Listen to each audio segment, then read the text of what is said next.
Russia is a threat to everybody's security on its border.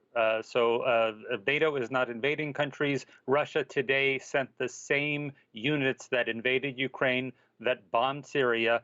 They sent those units to another country, to Kazakhstan. Russia invades other countries. NATO helps keep the peace by making sure that other countries aren't invaded. So when the Baltics are secure, it's because they're a member of NATO and they know that they will not be invaded. Similarly, Ukraine should have that guarantee as it was promised in 2008, as it has been trying to get accession since 2002. So 20 years beginning this year.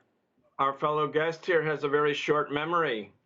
What happened in Yugoslavia, sir? What happened in 1999? What happened between March and June of 1999 when NATO dropped 28,000 bombs and missiles on Yugoslavia?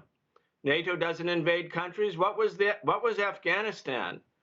By the way, Afghanistan's quite far from the North Atlantic. I mean, we have a situation here where the United States sees the vacuum in Eastern and Central Europe following the collapse of the Soviet Union and decides to militarize the region.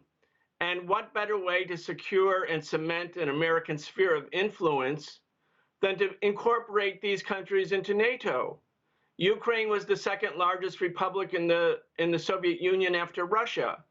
Now the United States, willy-nilly following the U.S.-backed fascist-led coup d'etat in February 2014 against a corrupt but democratically elected government in Ukraine, is now taking step-by-step efforts to incorporate Ukraine into NATO, and if it's not formally into NATO, certainly to do so in a way that takes U.S. advanced weapons and European advanced weapons and puts them on the border of Russia, and then denounces Russia for bringing its troops inside of Russia close to a border that NATO or U.S. and Western forces are threatening it from.